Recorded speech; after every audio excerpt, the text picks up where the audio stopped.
Well, Gus is just wonderful. He does programs at Northern Essex that a lot of us have gone to on Frost and Whittier and Whittier's Women and everything else. And he's also the curator at the Whittier Birthplace in Haverhill. And when he gives you a tour, you're going to get a tour. So go there if you want to see another piece of history where Whittier was born.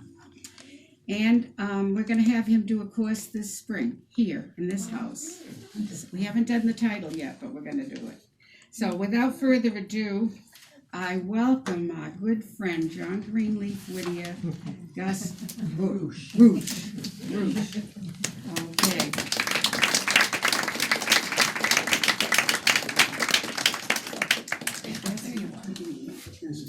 This is fine.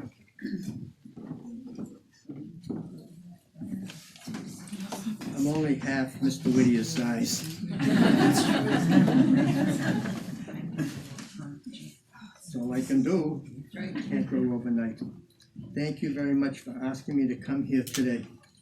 I am the curator of the birthplace, and I love my work. It's not work, it's a pleasure in Haverhill, bringing people around. The Cub Scouts are coming on Saturday morning. This is my 4th group of Cub Scouts, so it ought to be quite interesting. Once again, the last 3 came at night. It was almost like a candlelight tour in the birthplace because we don't have any, well, we have a little electricity. Well, today we're going to do, as I was asked to do, Snowbound. Snowbound. A winter idyll to the memory of the household it describes. This poem is dedicated by the author. The inmates, I didn't say that, Mr. Whittier wrote this. The inmates of the family at the Whittier homestead who are referred to in the poem were my father, my mother, my brother and 2 sisters, and my uncle and my aunt, both unmarried. In addition, there was the district schoolmaster who boarded with us. His name was John Haskell. The not unfeared, half-welcome guest was Harriet Livermore. Need I say more? I don't think so. She happened to be there because she was boarding at Rock's Village and was stuck and had to stay with the Whittiers during the storm. And we have a portrait of her on the 2nd floor. Oh, that's nice. I'm glad you have that. Much to the chagrin of the Whittier family during Snowbound, because they didn't know what she might do next. Well, we'll start Snowbound. The sun that brief December day rose cheerless over hills of gray, and darkly circled gave at noon a sadder light than waning moon. Slow tracing down the thickening sky its mute and ominous prophecy, a portent seeming less than threat, it sang from sight before it set. A chill, no coat, however stout, of homespun stuff could quite shut out a hard, dull bitterness of cold that checked mid-vein the circling race of lifeblood in the sharpened face. The coming of the snowstorm told. The wind blew east.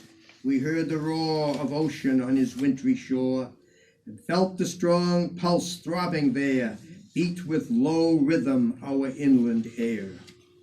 Meanwhile, we did our nightly chores, brought in the wood from out of doors, littered the stalls, and from the mows raked down the herd's grass for the cows. Heard the horse whinnying for his corn, and sharply clashing horn on horn, impatient down the stanchion rows, the cattle shake their walnut bows. While peering from his early perch upon the sea scaffold's pole of birch, the cock his crested helmet bent, and down his querulous challenge sent. Unwarmed by any sunset light, the gray day darkened into night, a night made hoary with the swarm and whirl dance of the blinding storm. As zigzag, wavering to and fro, crossed and recrossed the winged snow, and ere the early bedtime came, The white drift piled the window frame, and through the glass the clothesline posts looked in like tall and sheeted ghosts. So all night long the storm roared on. The morning broke without a sun, in tiny spherules traced with lines of nature's geometric signs, in starry flake and pellicle, all day the hoary meteor fell. And when the second morning shone, we looked upon a world unknown, on nothing we could call our own. Around the glistening wonder bent the blue walls of the firmament, no cloud above, no earth below, a universe of sky and snow. The old familiar sights of ours took marvelous shapes. Strange domes and towers rose up where the sty or corn crib stood, or garden wall or belt of wood. A smooth white mound the brush pile showed, a fenceless drift what once was road. The bridle post an old man sat, with loose flung coat and high cocked hat. The well curb had a Chinese roof, and even the long sweep, high aloof in its slant splendor, seemed to tell of Pisa's leaning miracle. A prompt, decisive men, my no breath our father wasted. Boys, a path, well pleased, for when did farmer boy count such a summons less than joy? Our buskins on our feet we drew, with mittened hands and caps drawn low, to guard our necks and ears from snow. We cut the solid whiteness through, and where the drift was deepest, made a tunnel walled and overlaid with dazzling crystal. We had read of rare Aladdin's wondrous cave, and to our own his name we gave. With many a wish the luck were ours to test his lamp's supernal powers. We reached the barn with merry din, and roused the prisoned brutes within. The old horse thrust his head out, and grave with wonder gazed about. The cock his lusty greeting said, and forth his speckled harem led.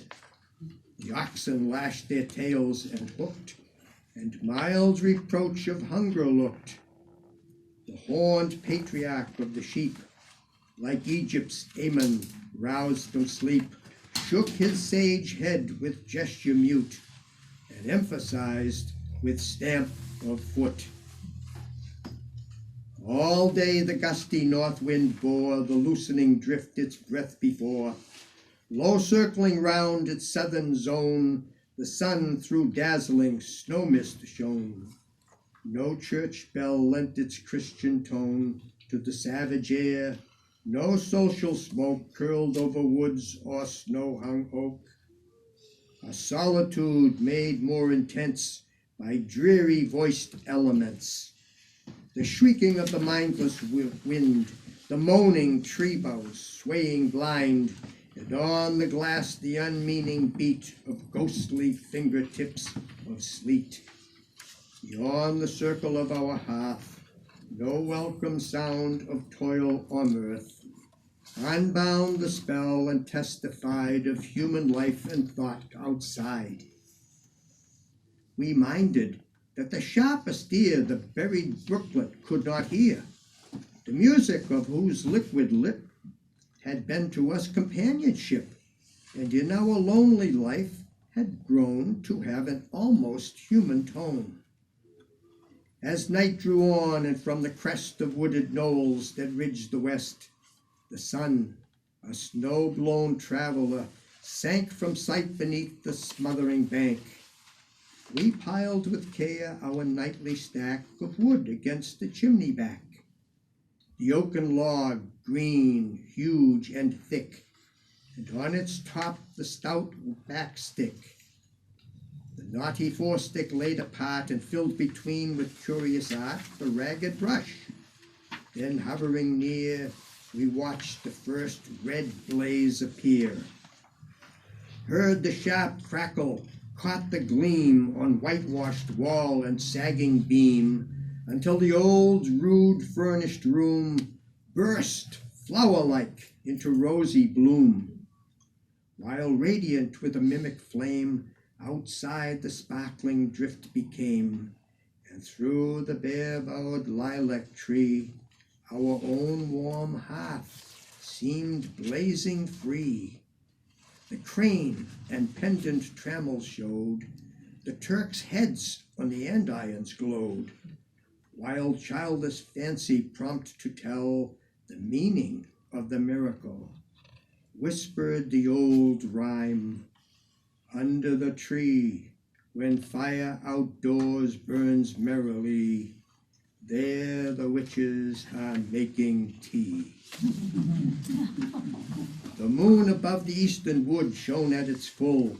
The hill range stood transfigured in the silver flood, its blown snows flashing cold and keen, dead white, save where some sharp ravine took shadow, or the somber green of hemlocks turned to pitchy black against the whiteness at their back.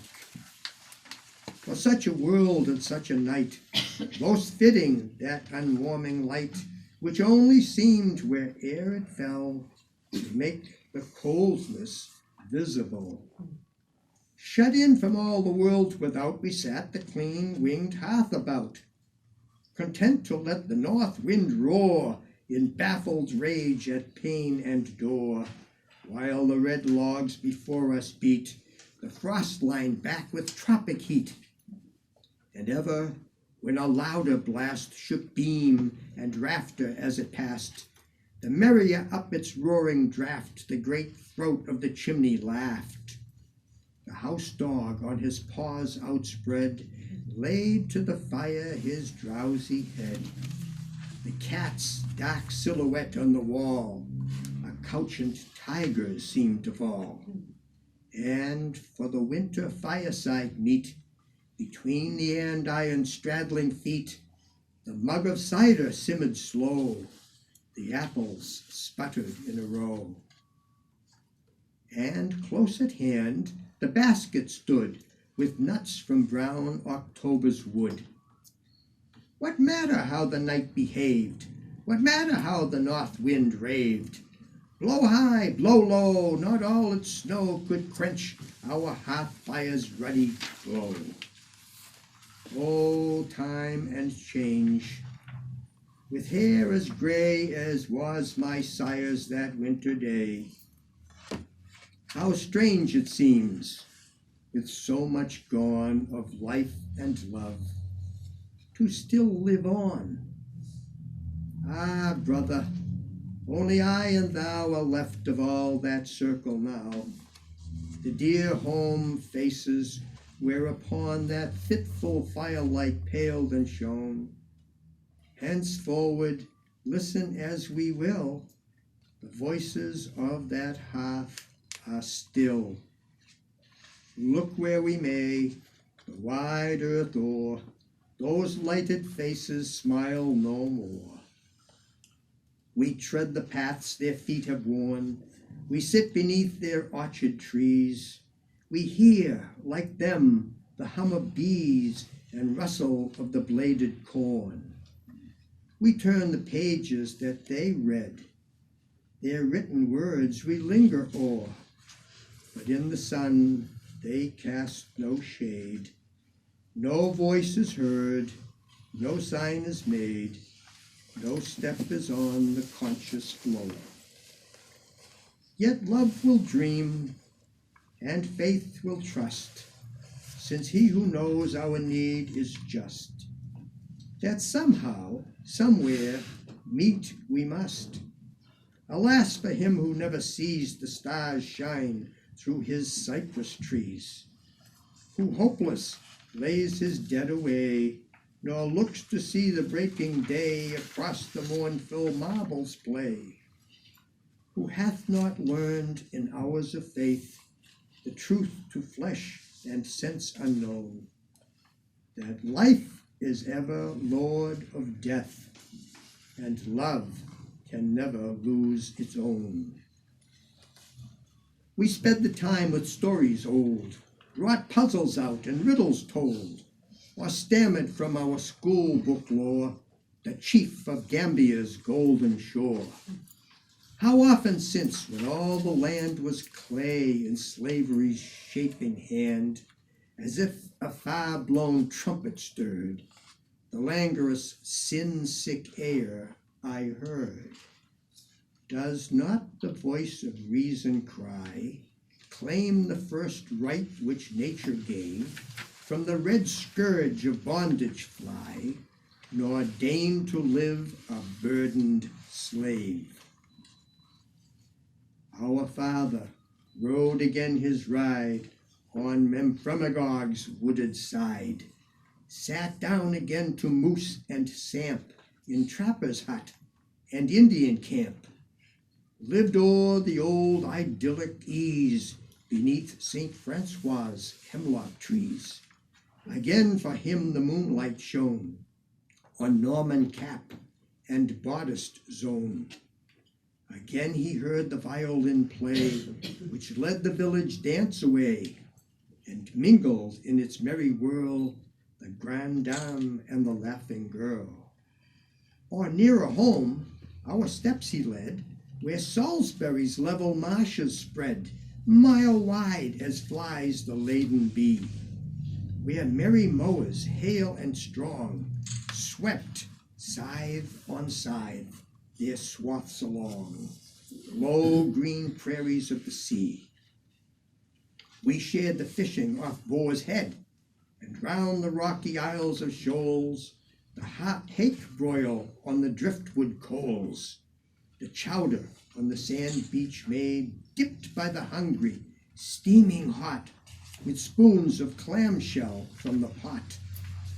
We heard the tales of witchcraft old, and dream and sign and marvel told to sleepy listeners as they lay, stretched idly on the salted hay, adrift along the winding shores, when favoring breezes deigned to blow the square sail of the gondola, and idle lay the useless oars. Our mother, while she turned her wheel or run the new knit stocking heel, told how the Indian hordes came down at midnight on Cochico town, and how her own great uncle bore his cruel scalp mark to fourscore, recalling in her fitting phrase, so rich and picturesque and free, the common unrhymed poetry of simple life and country ways. Old hearths grew wide to give us room. We stole with her a frightened look at the gray wizard's conjuring book, the fame whereof went far and wide through all the simple countryside. We heard the hawks at twilight play, the boat horn on Piscataqua, the loon's weird laughter far away. We fished her little trout brook, knew what flowers in wood and meadow grew, what sunny hillsides autumn brown she climbed to shake the ripe nuts down, saw where in sheltered cove and bay the duck's black squadron anchored lay, and heard the wild geese calling loud beneath the gray November cloud.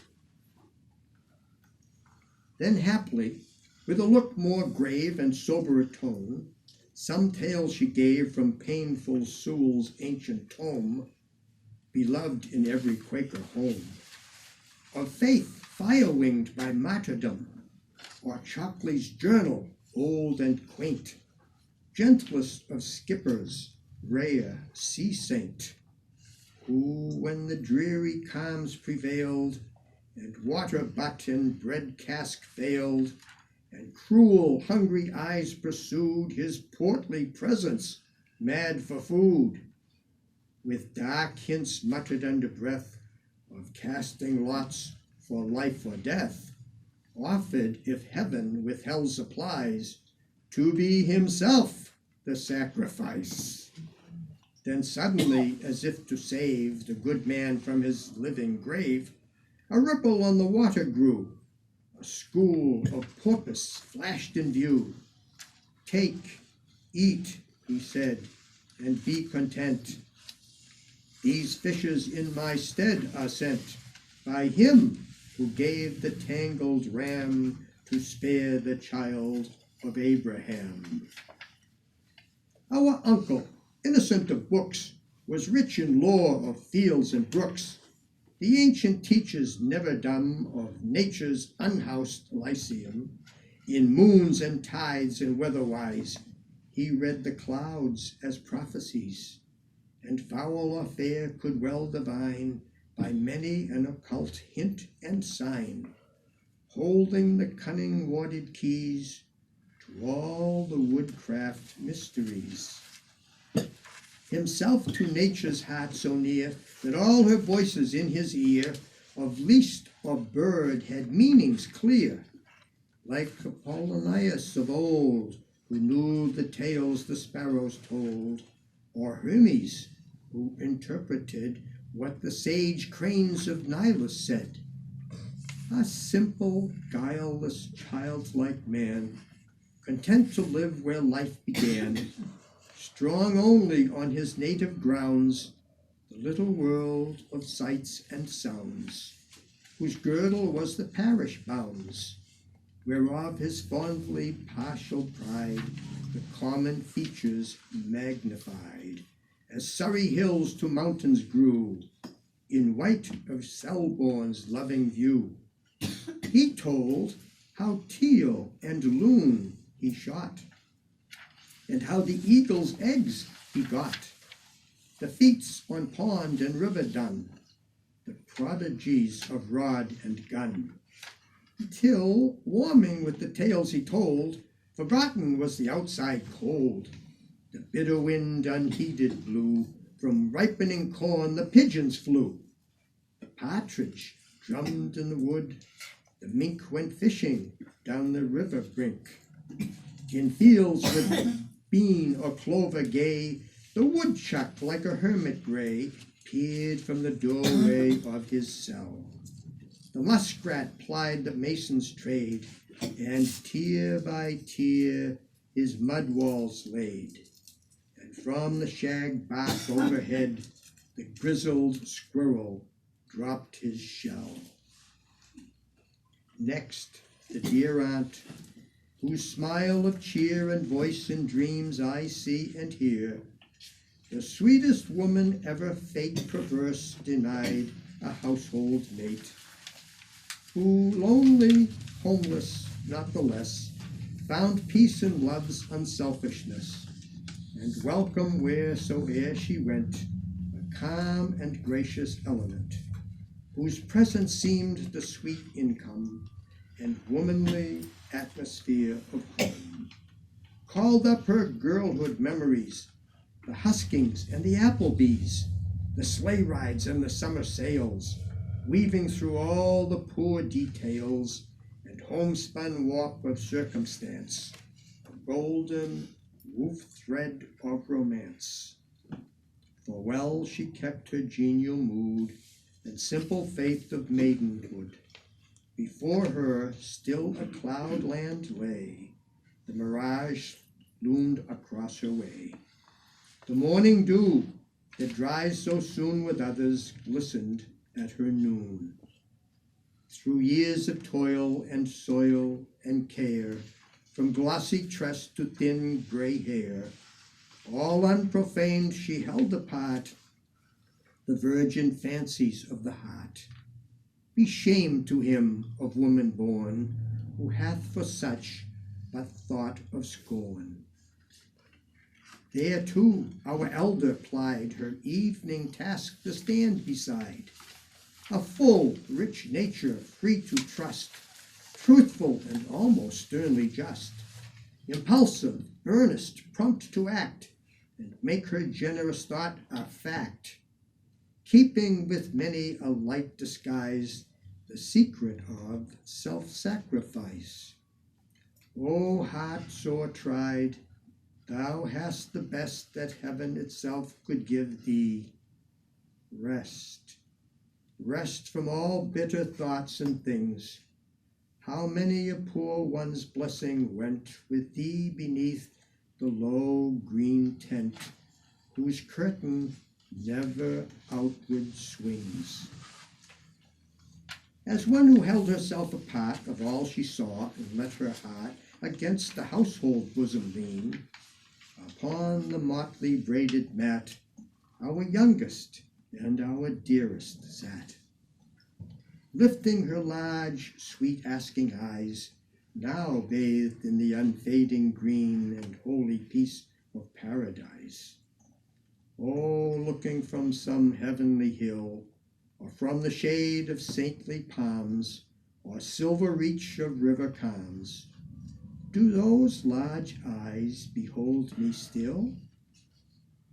With me 1 little year ago, the chill weight of the winter snow for months upon her grave has lain.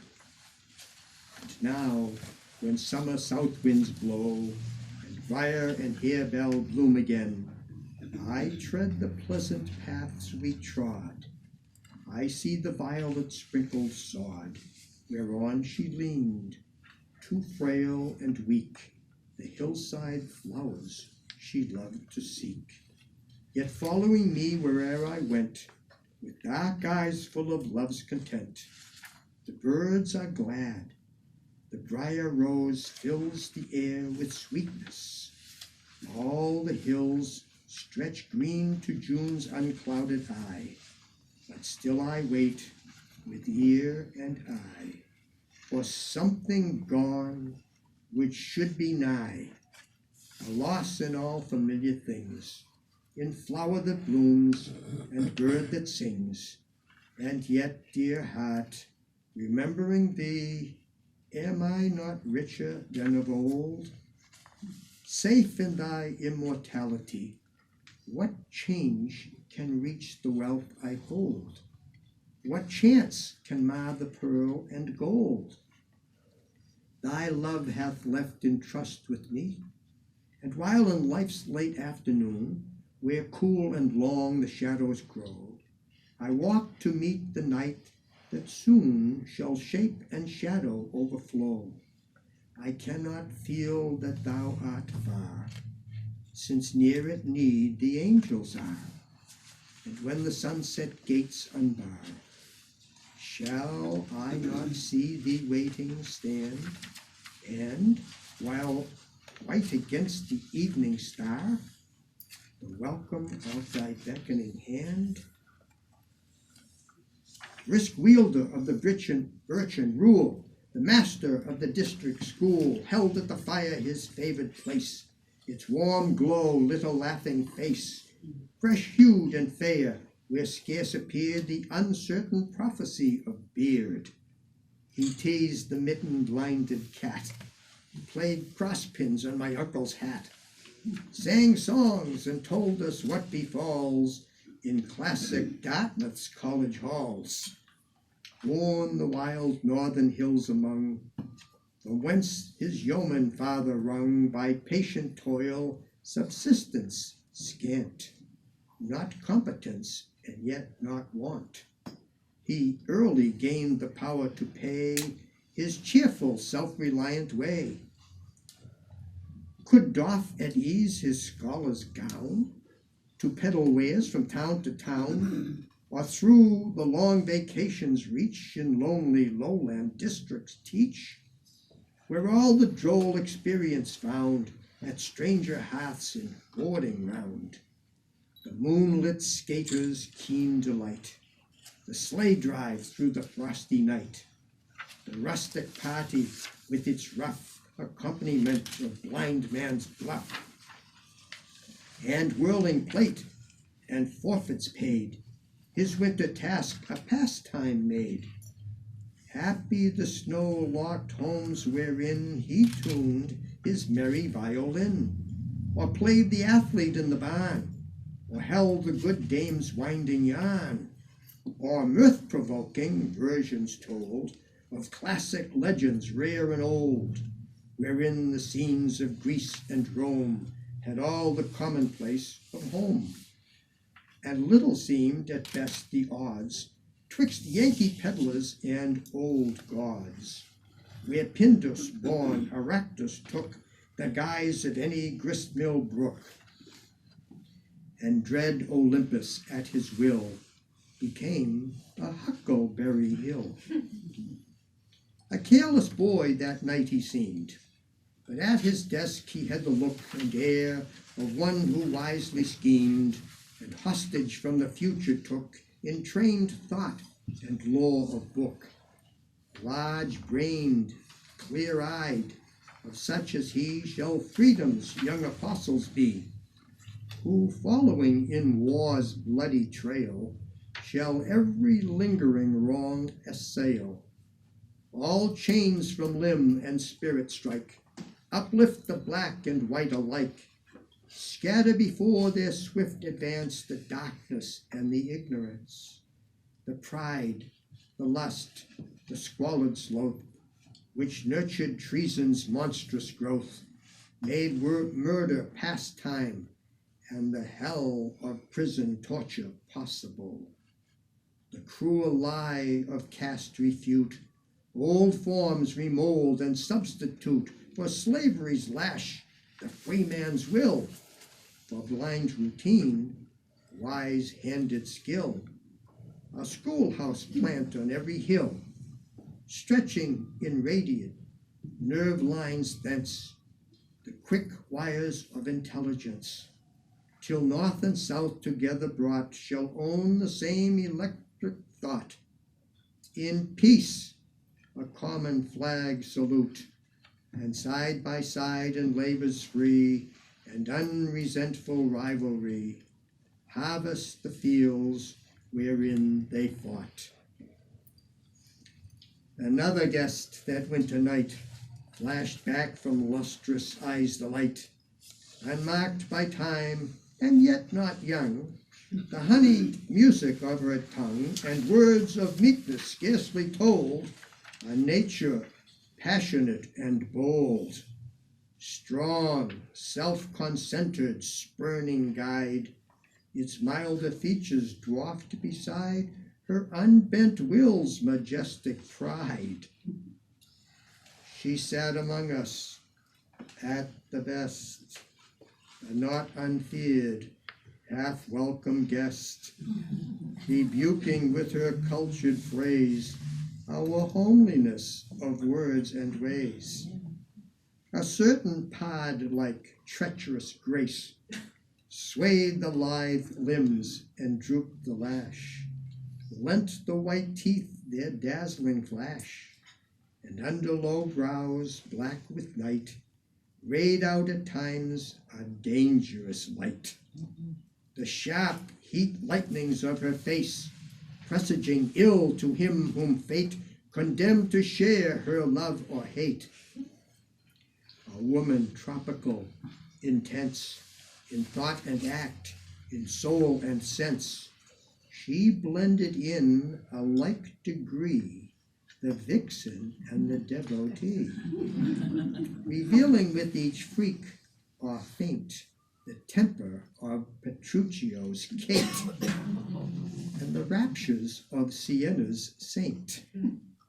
Her tapering hand and rounded wrist, her facile power to form a fist, the warm dark language of her eyes was never safe from wrath's surprise. Brows saintly calm and lips devout knew every change of scowl and pout, and the sweet voice had notes more high and shrill for social battle cry. Since then, what old cathedral town has missed her pilgrim staff and gown? What convent gate has held its lock against the challenge of her knock? Through Smyrna's plague-hushed thoroughfares, up sea-set Malta's rocky stairs, gray olive slopes of hills that hem thy tombs and shrines, Jerusalem, or startling on her desert throne, the crazy queen of Lebanon. with claims fantastic as her own. Her tireless feet have held her way, and still unrestful, bowed and gray, she watches under eastern skies, with hope each day renewed and fresh, the Lord's quick coming in the flesh, whereof she dreams and prophesies. Where'er her troubled path may be, the Lord's sweet pity with her go. The outward wayward life we see, hidden springs we may not know, nor is it given us to discern what threads the fatal sisters spun through that ancestral years has run. The sorrow with the woman born, what forged her cruel chain of moods, what set her feet in solitudes, and held the love within her mute, what mingled madness in the blood, a lifelong discord and annoy, water of tears with oil of joy, and hid within the folded bud perversities of flower and fruit.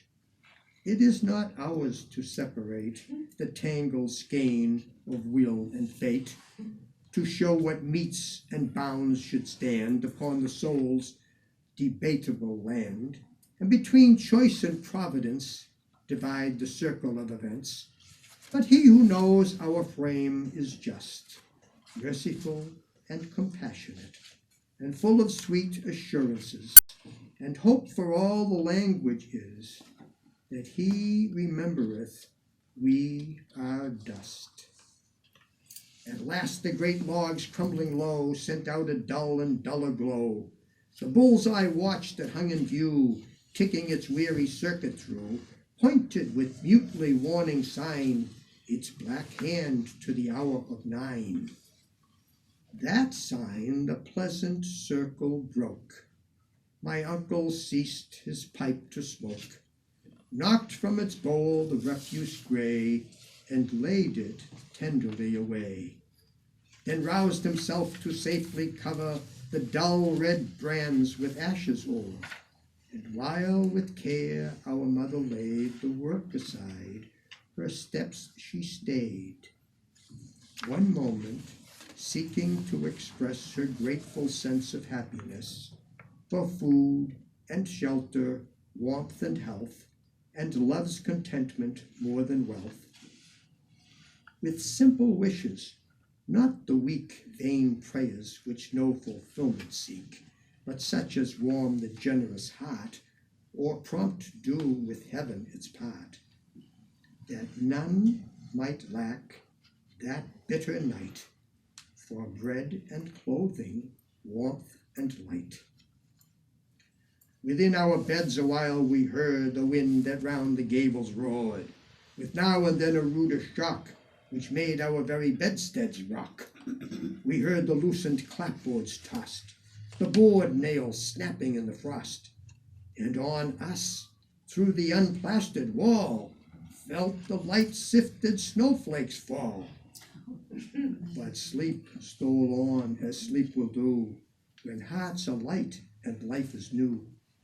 Faint and more faint the murmurs grew, till in the summer land of dreams they softened to the sound of streams, low stir of leaves and dip of oars, and lapsing waves on quiet shores.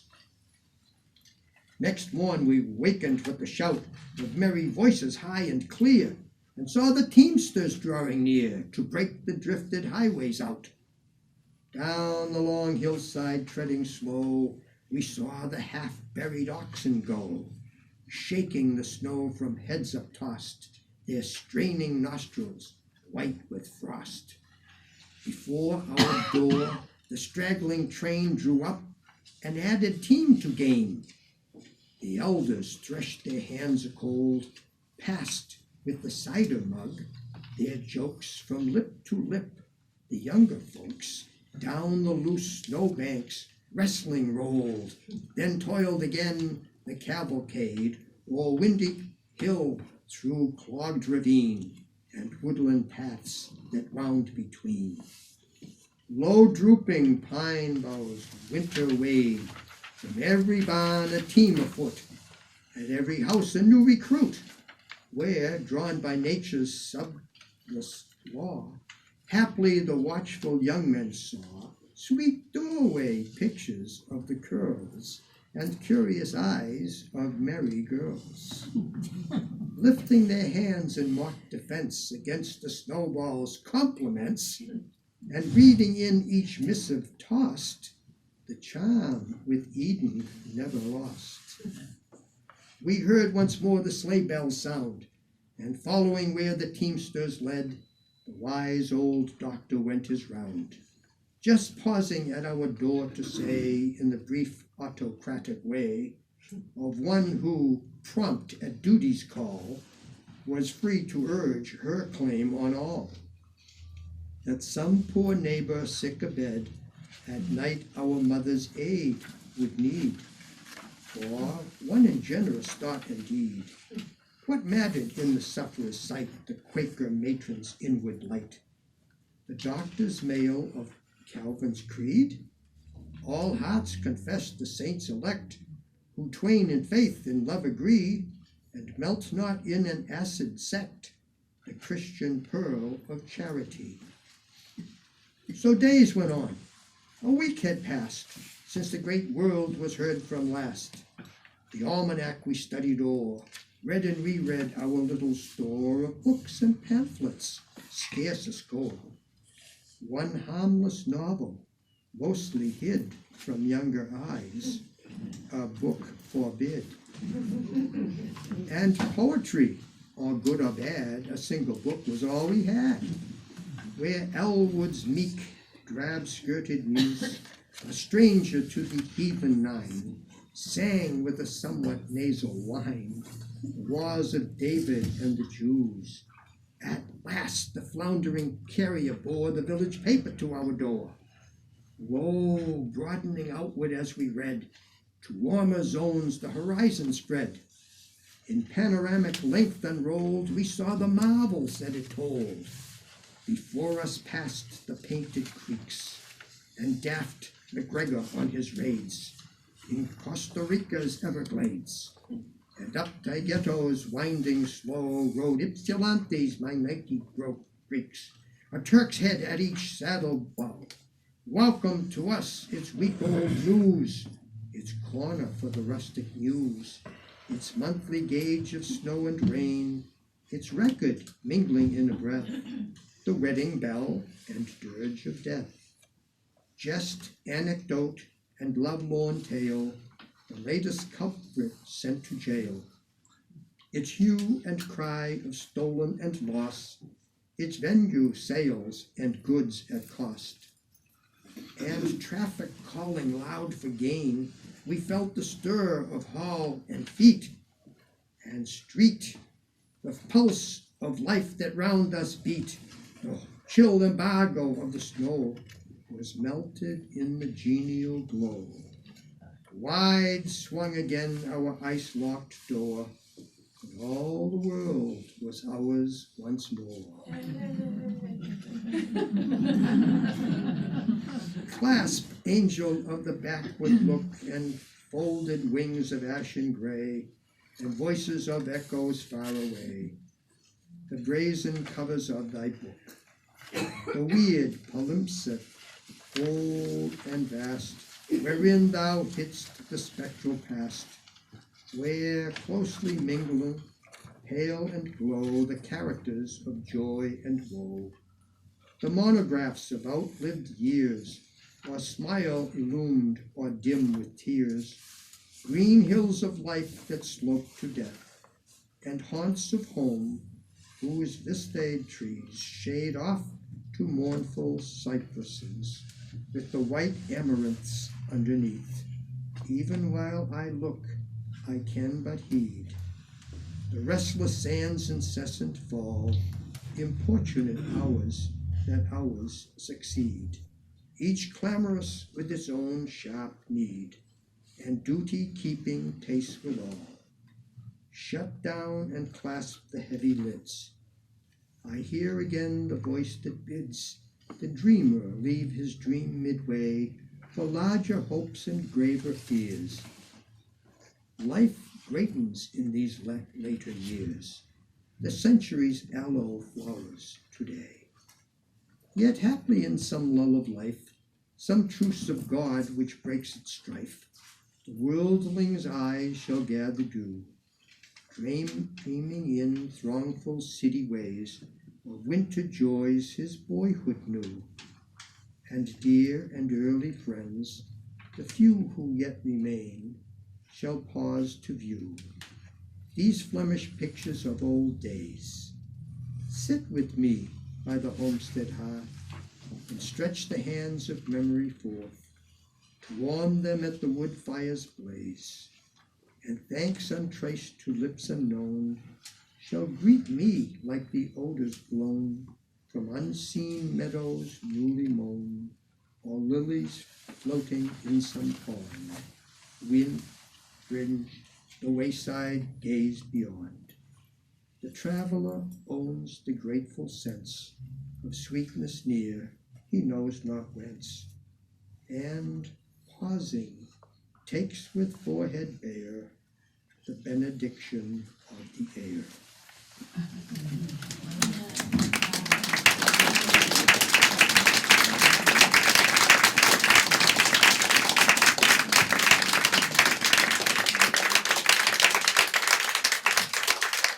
I made a few mistakes. My eyes are getting old.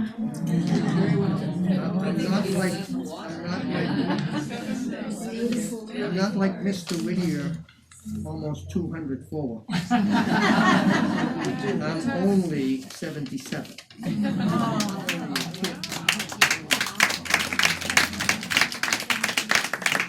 Just want to say this to you. I go into the schools and kids say some funny things. Some of you probably have not heard this. But I go in and I teach them about John Greenleaf Whittier, and I teach them about the early history of Haverhill and other things. And some of the teachers, they have the kids either draw pictures for me or write me notes. And one boy wrote this note, and I will never forget it. He asked the question, "How old were you when you first met John Greenleaf?"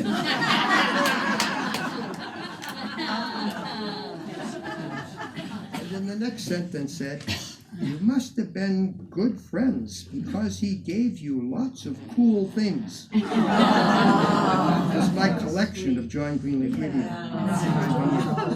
So I enjoy what I'm doing, and thank you very much for having me.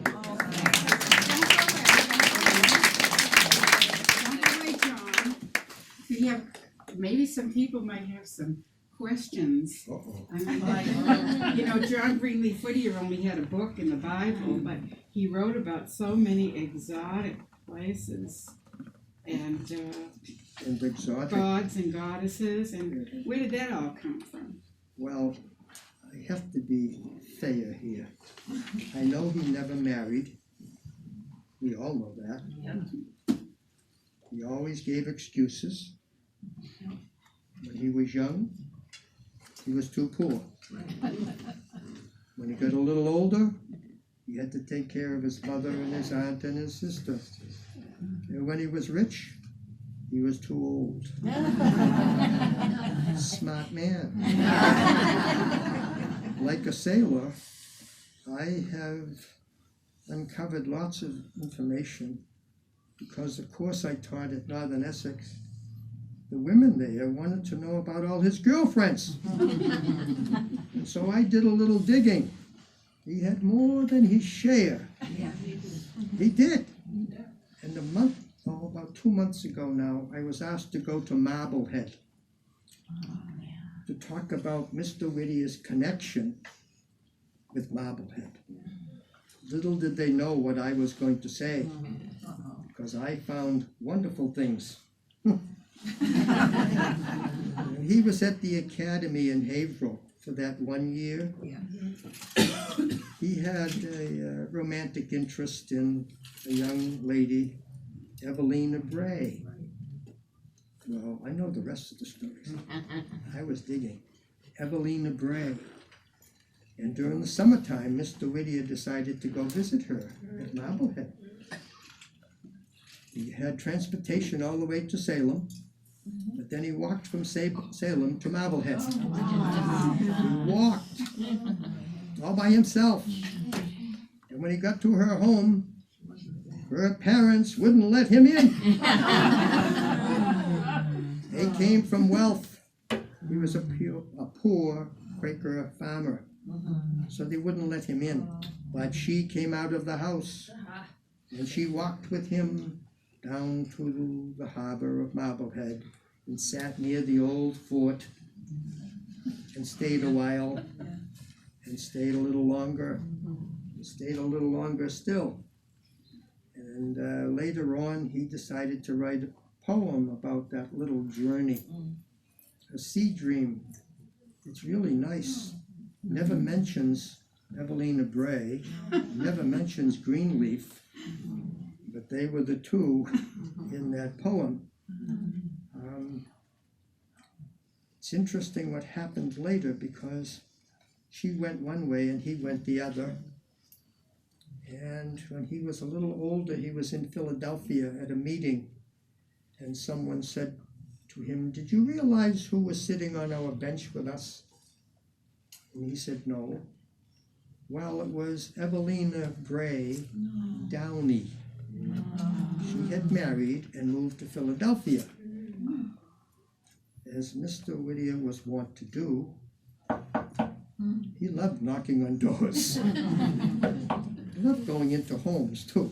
He loved being treated to supper, also. He was a wise man. Well, he knocked on her door, and this time her parents went around, and he was invited in. And they talked, and then they started corresponding over the years.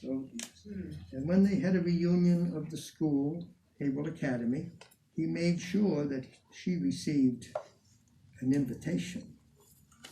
And so she came. She came to Haverhill Academy. She stayed a while, and I believe she brought something nice to give to him, a little miniature of Evelina Bray. Have you ever seen it? It's in here. She has the flowers in her hair. That's Evelina Bray Downey. Well, and I think the miniature is here. Yes. And I think it's in a drawer. No, it's out. Oh, it's out. That's good. It's in my video too. It's not there because of the decorations. Oh, okay. Well, this is what I did when I found out I was going to Marblehead. I took a book. Evelina Bray's picture was in there, and I had it enlarged. And I took it with me to Marblehead. See, I wanted to tell them the whole story. Like who used to do that on radio? The rest of the story. Like Paul Harvey. Well, I told them the rest of the story. After Evelina Bray's husband died, she came north many a time. She came here into this home. She came to Amesbury to see him. And for longer trips, she went to Lake Ossipee. To meet him up there. And stayed a while. And she went to Center Harbor to stay a while.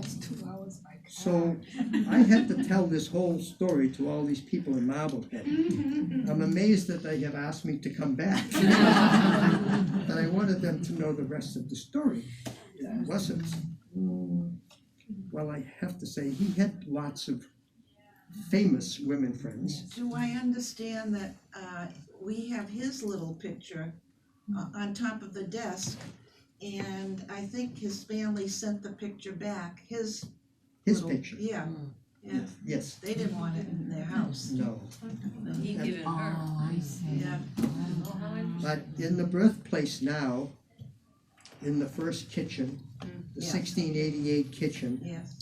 I have that nice large picture of Evelina Gray right there. So when people come in, I can always tell them a little story, a little extra story. He had lots of women friends, and of course the poets and the writers. He was so good to all of the women.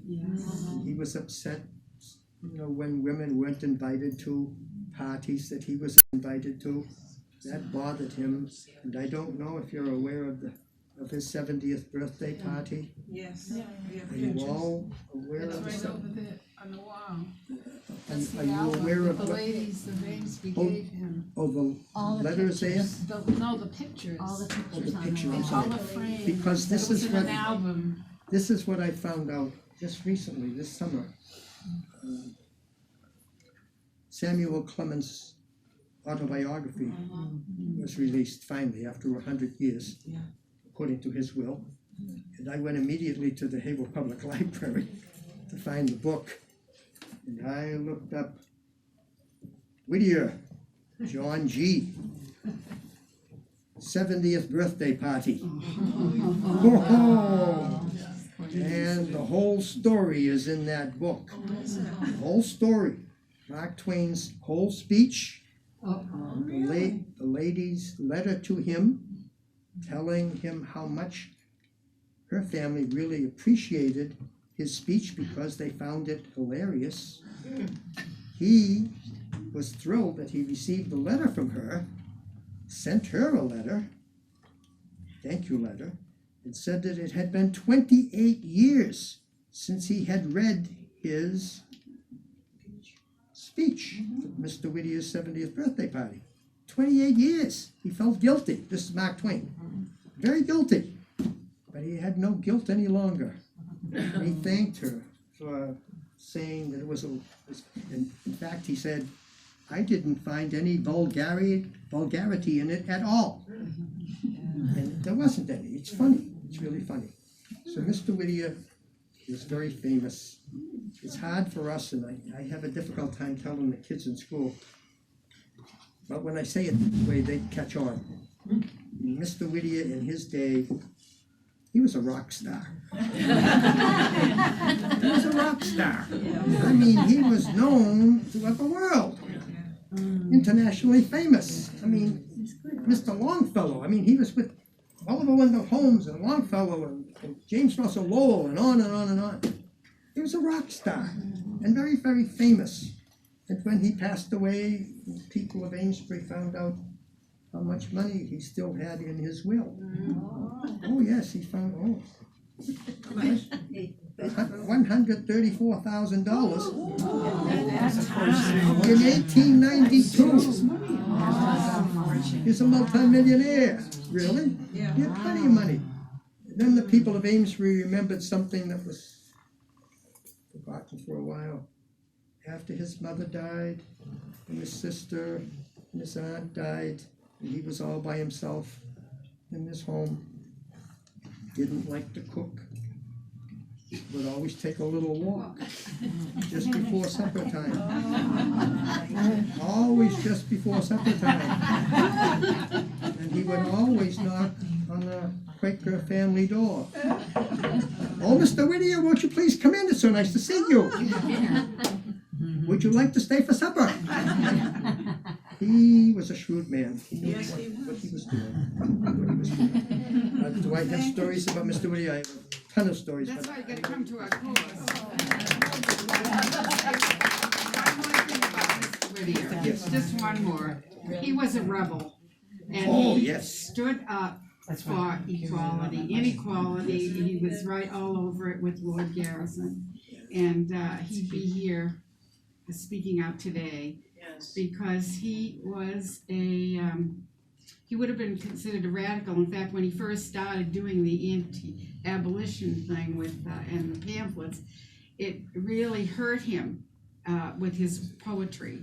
It hurt him a lot, and he lost a lot of fans for speaking out.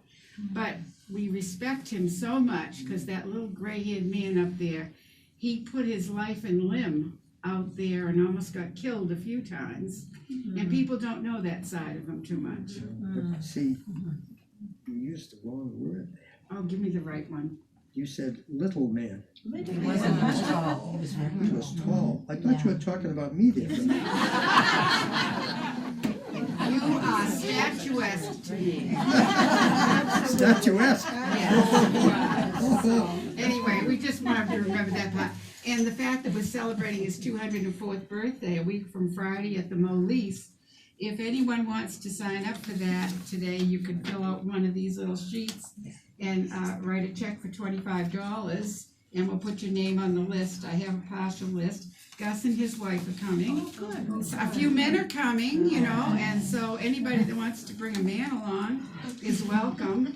And then this Sunday, you have one of his friends, Henry Wadsworth Longfellow, will be there at the Quaker Meeting House. Annie has opened up the doors there for us. Hi, Annie. And she does all that at the Quaker Meeting. And we have free parking next door at the funeral home, if you want to stay. And then we have free parking at Jutras too. If you walk down here right after the program, from 3 on, we're gonna have a beautiful open house and the big table will be set up here.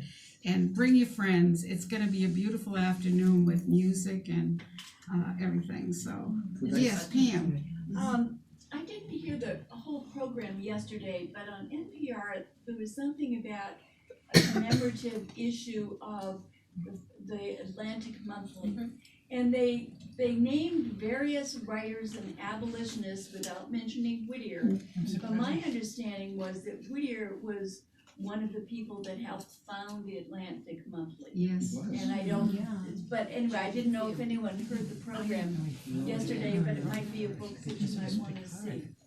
He gets left out a lot. He got left out on something that they're doing on abolition today. I sent it out to some of you. The Ruggles University, or where is it? He was left out, and they're talking about Garrison and everybody else in New Hampshire, and they don't mention John. So I sent back and said, well, what happened to John Greenleaf Whittier? He was, and Elizabeth. They were at the beginning of the abolition movement in this country, right here from this little house. Cynthia, Yes, Rena. I just want to say that you are a magnificent reader, and not only that, but not a dead ringer for John Greenleaf Whittier, but a live ringer.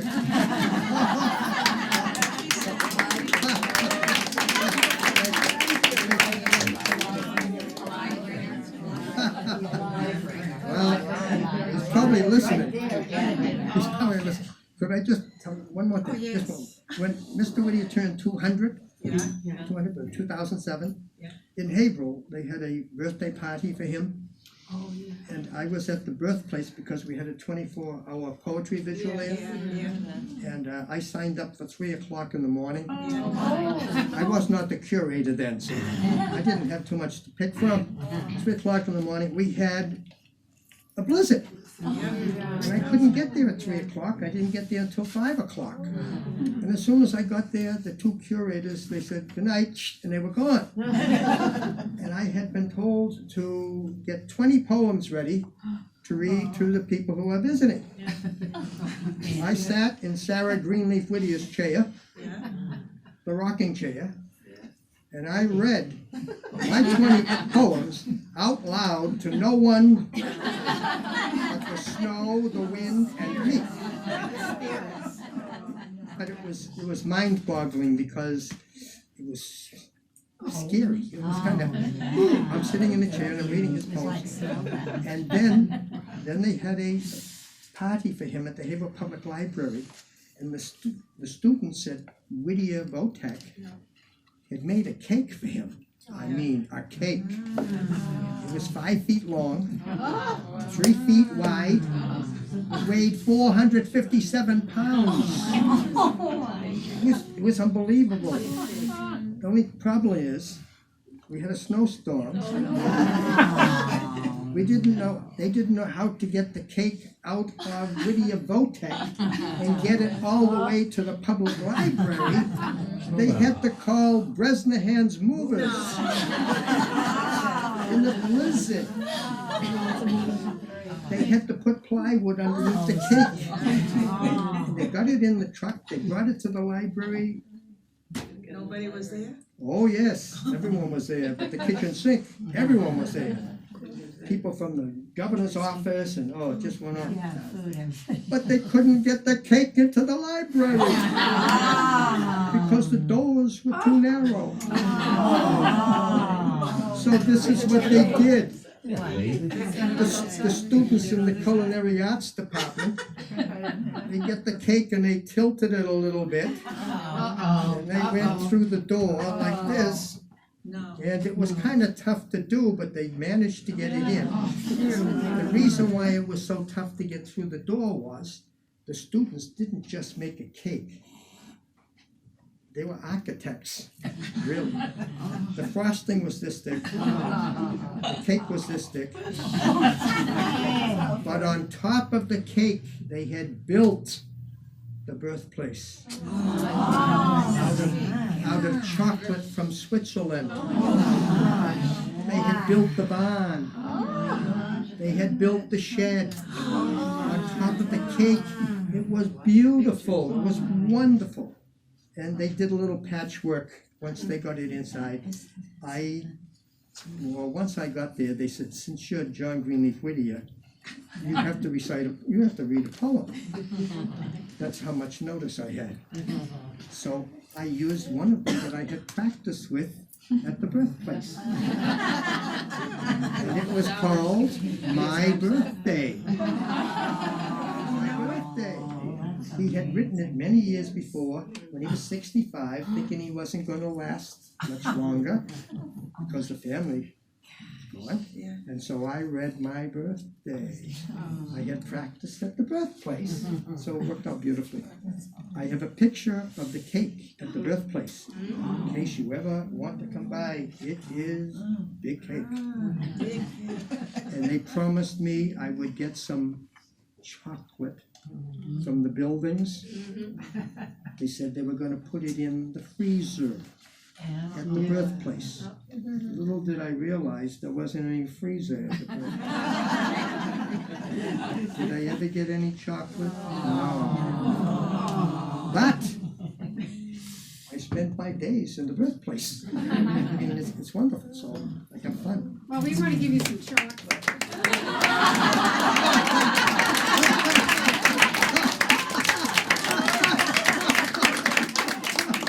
And I want you to come to the 204th birthday and bring that picture if you can and read My Birthday.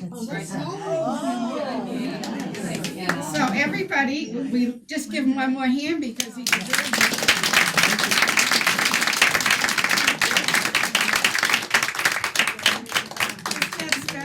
That worked out that he could come and do this. And I'm not going to tell my wife I got this today. It'll be gone before I get home. No. He'll keep your secret.